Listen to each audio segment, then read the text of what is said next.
Hello.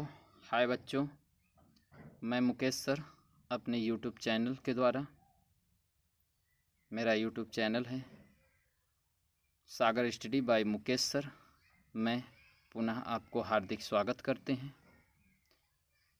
मैं आपको कुछ ज़रूरी चीज़ से रूबरू करवाएंगे, जैसा कि सभी कोचिंग संस्थानों एवं शिक्षा संस्थानों से आपको बताया जा चुका है। बस वही बात हम भी बताने वाले हैं, वही चीज़ हम भी आपके अंदर भरने वाले हैं। बस आपको जागना पड़ेगा, आपको सब्र नहीं करना पड़ेगा, क्योंकि क्या है ना, सब्र का फल मीठा भरी ज़रूर होता है, लेकिन जो राजनीति करते हैं ना, उन लोगों के बीच ये सब्र हम लोगों के लिए कोई कीमत माने नहीं रखता। तो इस हम लोगों के बीच राजनीति हो रही है, बेरोजगारों के बीच राजनीति होती है। यही बेरोजगारों की वजह से आदमी सत्ता में आता है, नेता बन जाता है, जीत जाता है। यही युवा लोग आज बेरोजगार हैं, और कहा जाता है यही युवा लोग देश के भविष्य हैं।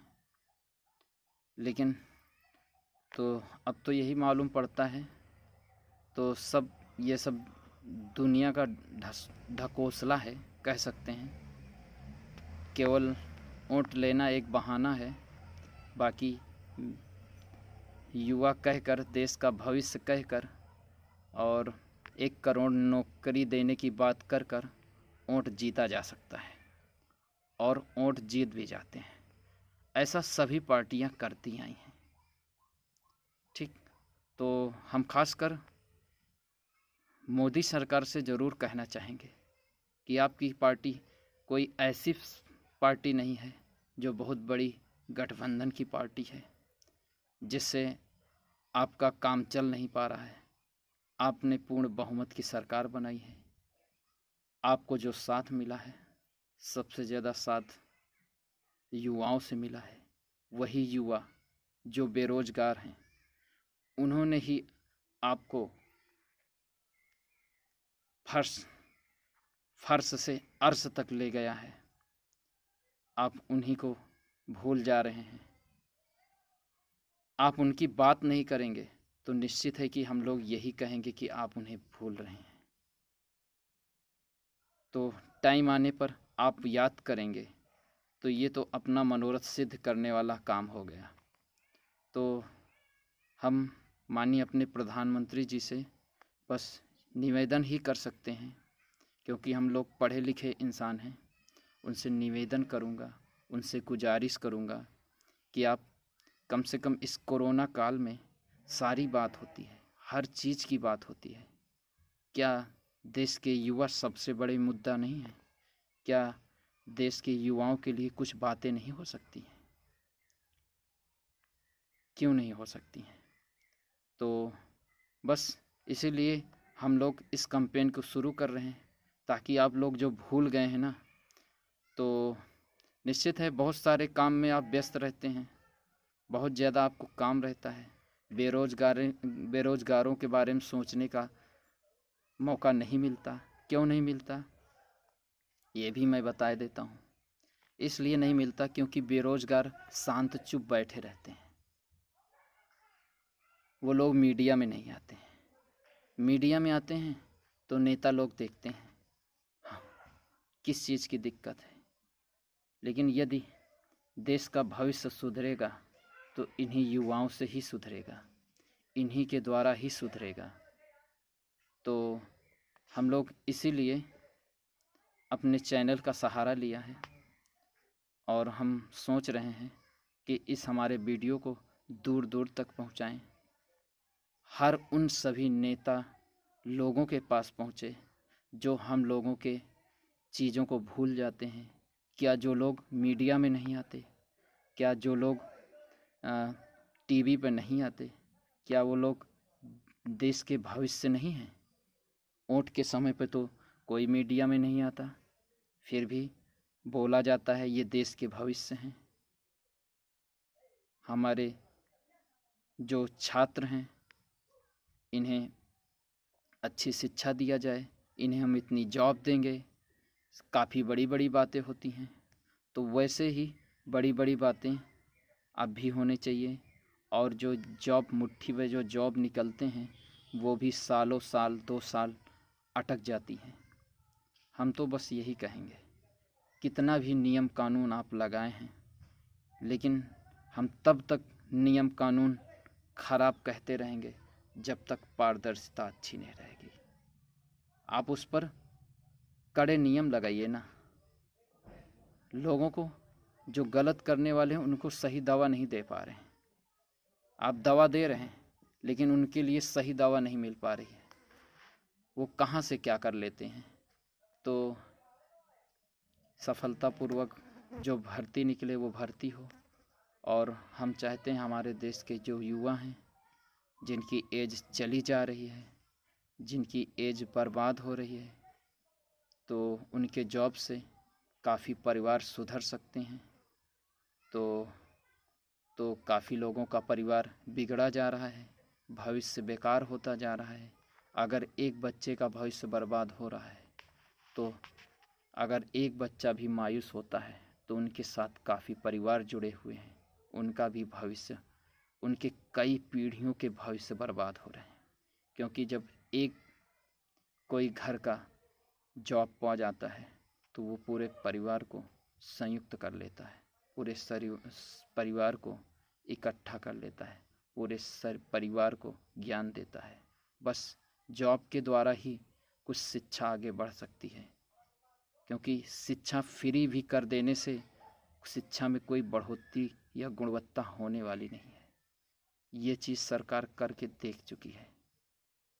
और मैं नहीं कहता हूँ कि आप शिक्षा को फ्री कर दो, आप बेरोजगारों को जॉब दो।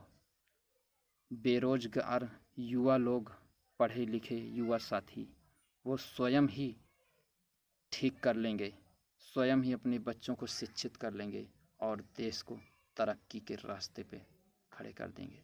केवल आप इन युवाओं को पकड़ लीजिए, केवल युवाओं को देख लीजिए, एक बार युवाओं का हाथ पकड़ लीजिए, दिन प्रतिदिन बढ़ोतरी होगी। आप जो देश के प्रति कर रहे हैं, सब कुछ जो भी हो रहा है वो ठीक है। मैं नहीं कहता कोई कुछ गलत कर रहा है, लेकिन अभी जो हो रहा है, हर चीज़ की बात हो रही है, बेरोजगारों की बात नहीं हो रही। ये सबसे गलत बात है, ये सबसे बुरी खबर है। और ज़्यादा से ज़्यादा वैकेंसी निकले, ज़्यादा से ज़्यादा सारे काम हों, इसके लिए मैं तो ज़्यादा कुछ नहीं जानता, लेकिन मैं तो यही जानता हूँ, यदि एक परिवार में एक जॉब हो जाए तो उसके कई परिवार आराम से शिक्षित हो जाएंगे। जब वो शिक्षित हो जाएंगे तो हमारा देश तरक्की करेगा। तो बस मैं यही कहना चाह रहा हूँ, अपनी सरकार से बस यही गुजारिश करना चाहता हूँ कि जो हम लोगों ने, हम युवाओं ने आपको एक मजबूत सरकार दिया है, आप इसमें किसी प्रकार की राजनीति नहीं होनी चाहिए। हर किसी के घर में हर कोई युवा बेरोजगार है, हर किसी को दिक्कत है। अगर हर किसी के घर में रोजगार नहीं है, अगर वो रोजगार से वंचित है, अगर उसको रोजगार मिल जा रहा है तो अपने कई पीढ़ियों को वो सुधार सकता है, कई पीढ़ियां शिक्षित हो सकती हैं। तो हमारा बस यही एक मुद्दा है कि मैं भी बेरोजगार हूँ, मैं भी बेरोजगार हूँ, हमारे लिए भी कुछ करो। तो शुरू से चलता आ रहा है कि गरीबी हटाओ, गरीबी हटाओ। इंदिरा से लेकर कभी से बात हो रही है कि गरीबी हटाओ। कभी सोचा है कि गरीबी कब हटेगी?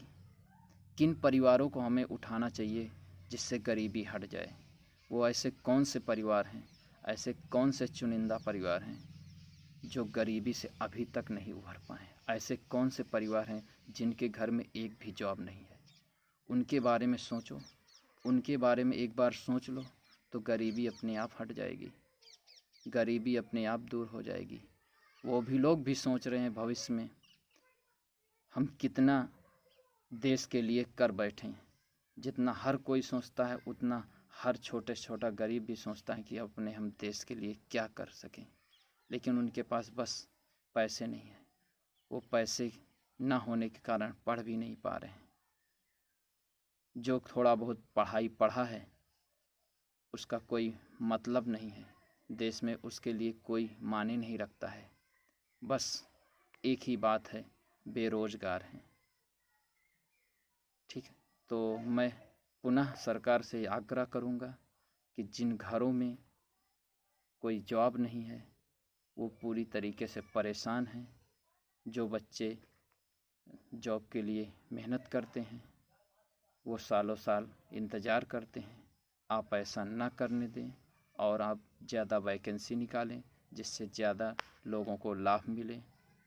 और बाकी बस यही हम कहना चाहते हैं, जहाँ तक हो सके हमारे इस वीडियो को शेयर करें जिससे ये बात हमारे प्रधानमंत्री, हमारे मुख्यमंत्री और भी बड़े बड़े नेताओं के पास पहुँचे।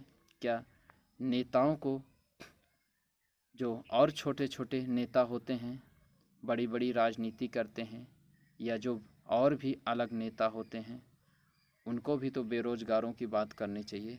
उनको भी तो याद दिलानी चाहिए कि आप बेरोज़गारों की बात नहीं करते हैं, उन्हें बताना चाहिए।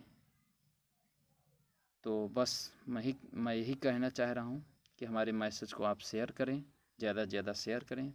ठीक है, तो धन्यवाद। बस यही कहना चाह रहा था कि हमारे इस कैंपेन से जुड़ें और आवाज़ उठाएं। ठीक है, ताकि सरकार जागे, हम लोगों को भी ध्यान दे, क्योंकि हम जानते हैं कि हम ही लोग देश को आगे बढ़ा सकते हैं। और बाकी कहने को बहुत कुछ है और बस कुछ कह नहीं सकता। बस एक ही बात है, हम लोग बेरोज़गार क्यों हैं? आखिर हमने क्या गलती किया है? हमने जीवन में कितनी बड़ी गलती कर दिया है?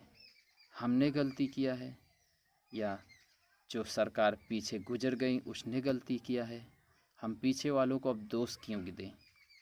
उन्होंने जो किया सो किया। अब हम जो चल रहा है हम इसको देखेंगे, हम अपना भविष्य देखेंगे। पीछे के बारे में कमी निकालेंगे तो निकालते ही रह जाएंगे। हमें भी पता है हमेशा से गड़बड़ घोटाला होता आया है और अभी भी हो रहा है। हम ये कह रहे हैं कि बेरोज़गारों के प्रति आप ध्यान दीजिए, जिससे युवा ही देश के भविष्य बने। धन्यवाद। जितना हो सके हमारे वीडियो को शेयर करेंगे, ठीक, और कमेंट्स के द्वारा आप बताएंगे कि आप लोग कमेंट्स करेंगे, लाइक करेंगे, जिससे आप हमें पता चलेगा कि कितने लोग हमारे इस कैंपेन से जुड़ रहे हैं। धन्यवाद। बस यही हम कहना चाह रहे थे।